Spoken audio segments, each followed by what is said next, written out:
Hello friends, last class I discussed about the types of the organic light emitting diode and working principle of the organic light emitting diode, and as well as the fabrication steps required to design the organic light emitting diode.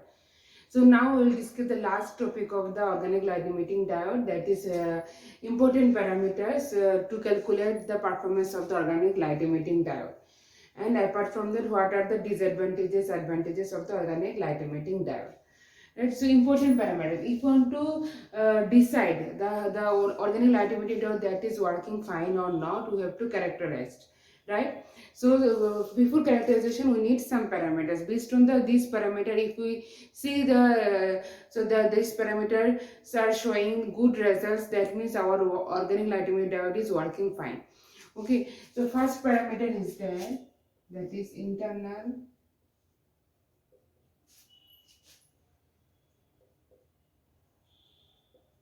quantum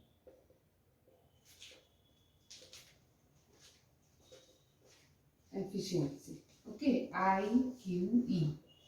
The short form of the internal quantum efficiency, that is IQE. So what is the definition? The definition means the internal quantum efficiency. That means the entire thing is related to internally of the device. Okay, so the definition is that how many electron hole. So for case of the organic light emitting diode, so main is a recombination process. If electrons and if free carriers are injected into the devices, these free carriers will be recombined. The electrons and hole, these will be recombined with each other and give a light, right? So what is the main definition of the internal quantum efficiency? That is how many electron hole pair, how many electron hole pairs or excitons, how many electron hole pairs are recombine to form exciton via radiative recombination, right? So that means when the electron will fall down to the valence or lower state, right? One electron will fall down from higher state to lower state, it will recombine with the hole. That time it can produce the exciton bounded electron hole pair. The exciton that will give the photon, okay, that will give the photon which will be emitted from the organic light emitting diode. So that means how many electron hole pairs are produced to form the exciton, right? So due to the radiative recombination means when the electron will directly fall to the ground state, right? So that is the radiative recombination. That time we will get the photon. Otherwise, in case of the non-radiative radiation, we will get phonon in terms of the heat energy, right? So this internal quantum efficiency, right, that is the product of fluorescent efficiency into singlet exciton factor and charge balance factor.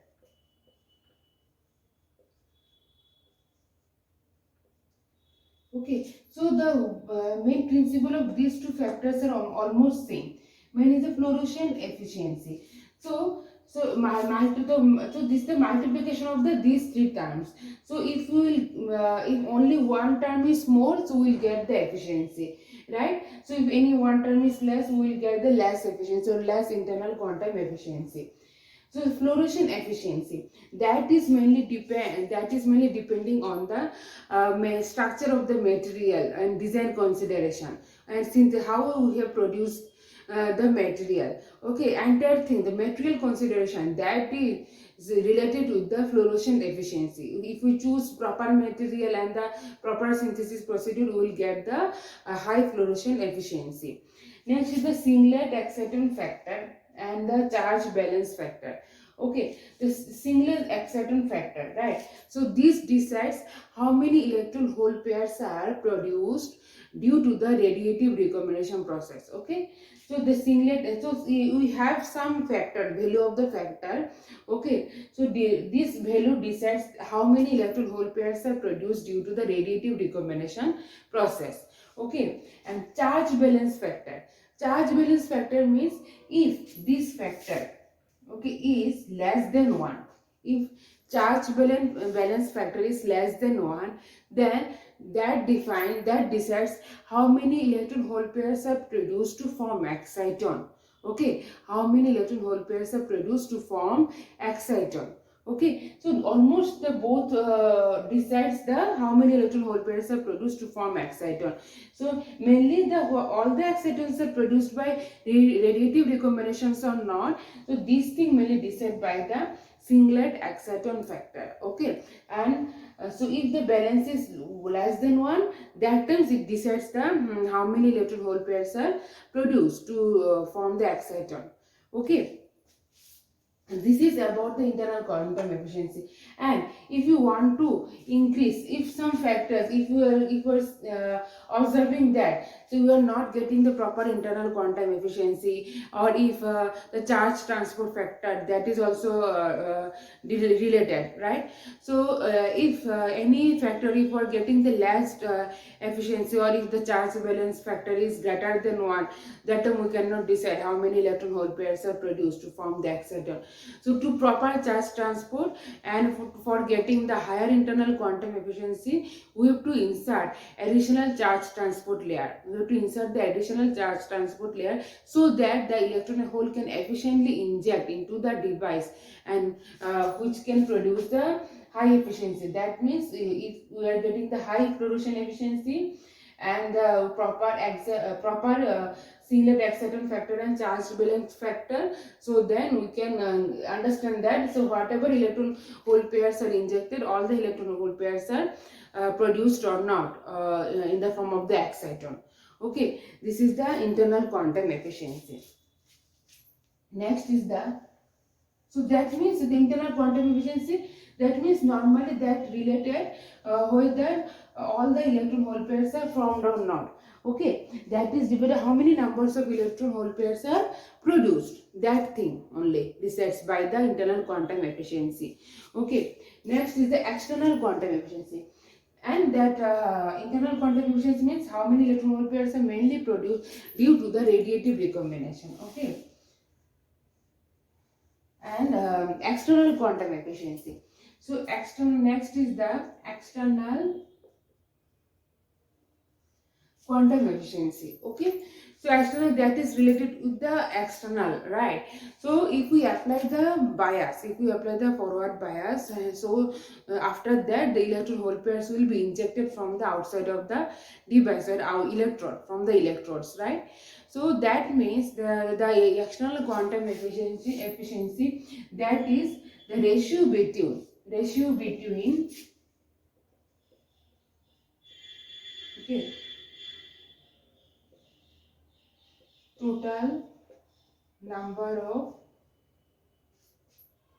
electron hole pairs produced due to radiative recombination and total number of injected carriers.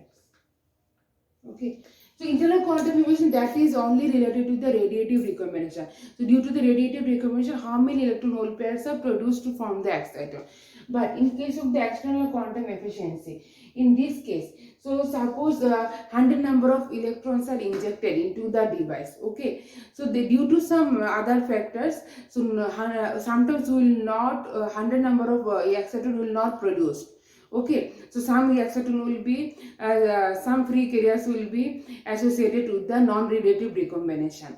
Okay, so that means suppose if 100 number of carriers are injected, so if I am getting the 100 number of excitons from the 100 number of carriers, that means my efficiency is the 100% efficiency. Okay, and suppose you are getting the 80% exciton from the 100% injected carrier, so that means the efficiency is the 80% efficiency. Okay, so this is entirely related with the external quantum efficiency. Again, this external quantum efficiency, that is the product between, okay, extraction efficiency and the internal quantum efficiency. Okay, external efficiency, internal quantum efficiency. That means the external quantum efficiency, that electron hole pairs, so that should be emitted. Okay, electron hole pairs or exciton, that should be emitted. How many electron hole pairs are emitted? Okay, and how many electron hole pairs are injected? Okay, so this external quantum efficiency, that is the product between extraction efficiency and the internal quantum efficiency. Internal quantum efficiency, how many electron hole pairs are produced, right? So extraction efficiency, what if suppose 100 number of electron hole pairs are produced, so 100 number of carriers are injected, right? So from this 90 electron hole pairs are produced due to the radiative recombination. Okay, that gives the internal quantum efficiency. But from the 90 number of electron hole pairs, all the electron hole pairs will not be emitted, okay, from the devices. Okay, so due to the structure of the device, so that means the external quantum efficiency, that decides how many electron hole pairs are generated by how many electron hole pairs are produced. The ratio between how many electron hole pairs are generated and the how many electron hole pairs are emitted. Okay. So from 90%, from 90% IQ, if 90% of electron hole pairs are generated due to the radiative recombination, sometimes we will get the 3/4 of the efficiency from the extraction efficiency. All the electron hole pair will not be emitted from the device. Okay, that's why that is the ratio between total electron hole pair emitted from the device and total number of carriers are injected into the device. Okay, that is the product between extraction efficiency and the IQ, right? So that is number of photon generated by number of photon emitted. Okay, so this is the definition of the extraction efficiency into the internal quantum efficiency. Okay.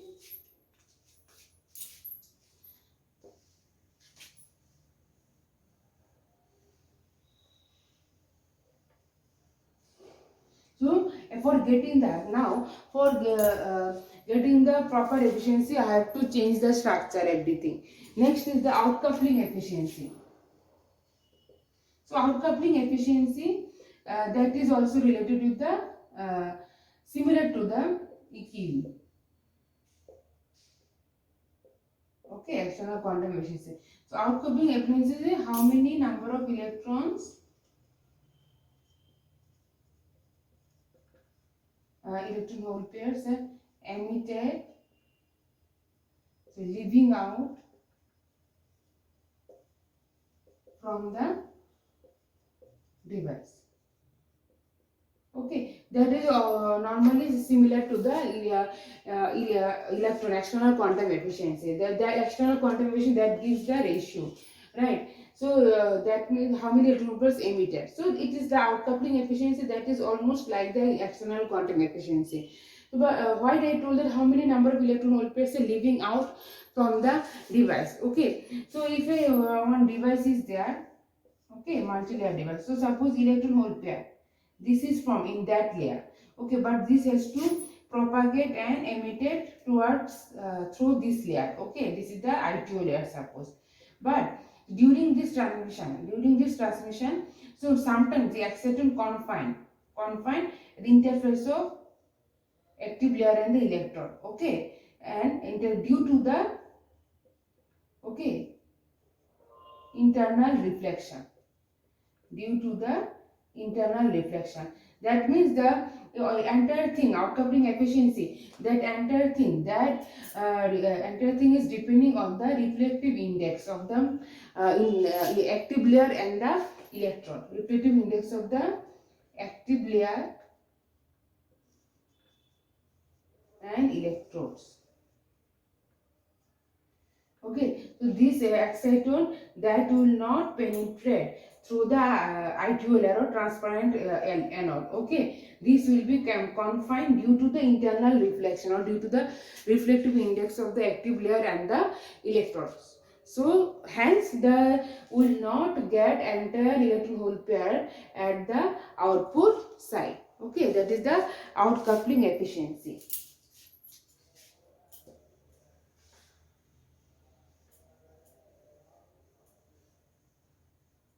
Next is the efficiency. Efficiency. Okay, efficiency. That is the ratio between applied power by the produced incidence power. Okay, that means this is only the electrical form, this is the optical form. Okay, if you see the unit will be CD, that's the power, fluorescent thing. Okay, emitted photon. Okay, the unit will be incidence power and the applied input power. Okay, that is the unit will be CD by W. Okay, the power in electrical power, that the unit will be W, right? So this, if the efficiency is more, that means the high color contrast ratio.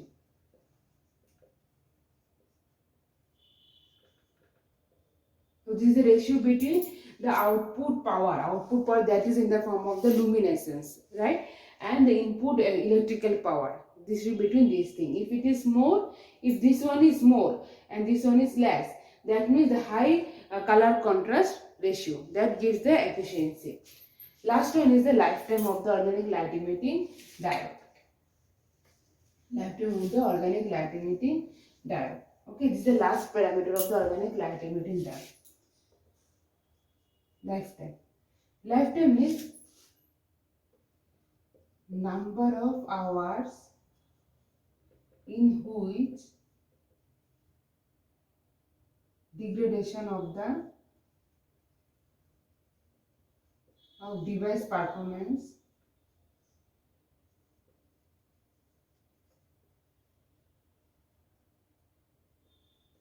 from 100% to 70%. Suppose organic emitting diode, so after 100 hours, the performance of the organic light emitting diode, that is decreased from 100% to 70%. So lifetime of that organic light emitting diode, that is the 100 hours. Okay, that is the lifetime. Normally lifetime that is related to the entire charge transport mechanism. How many number of the electron hole pairs are emitted from the electrode. If the device layer, if active layer, that is degraded, if this layer is degraded, so that means the proper way will not get the exciton. Okay, so if electron hole pairs are injected into the device, but due to the degradation of the active layers and due to the chemical disorder of the active layers, will not get proper output after a certain period of time. Okay, so this thing that related to the lifetime, right? Sometimes if that's layers, these are the organic layers, right? If we expose this organic layer in the UV or sunlight, sometimes the layer will be degraded.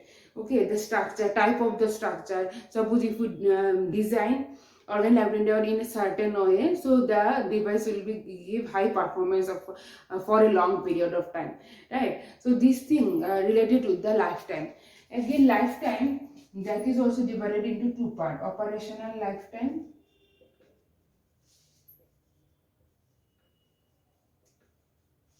another is the shelf time.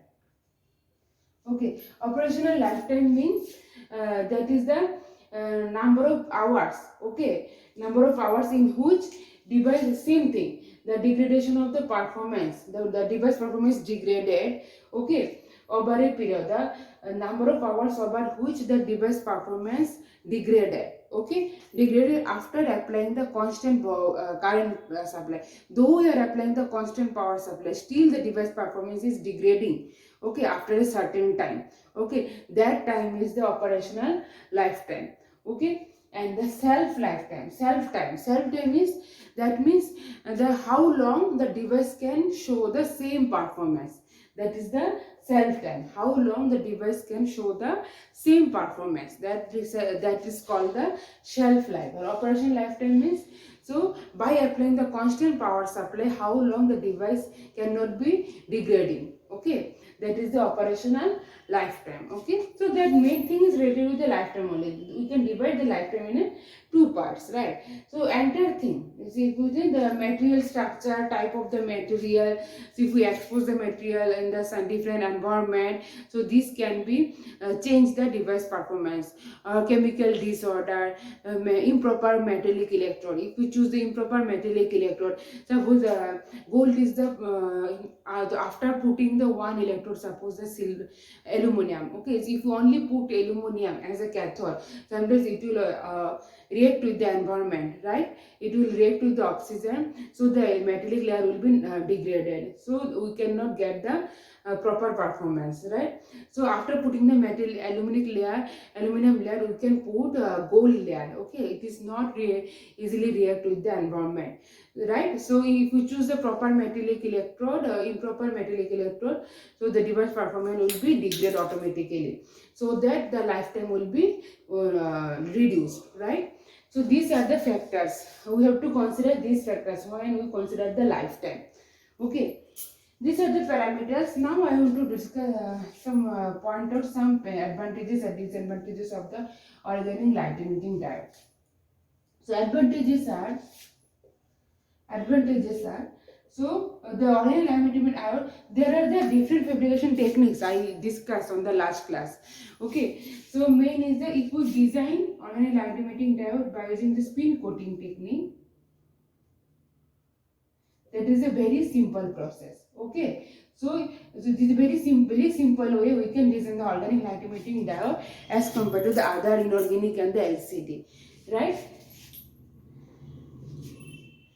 And easy to integrate with flexible substrate,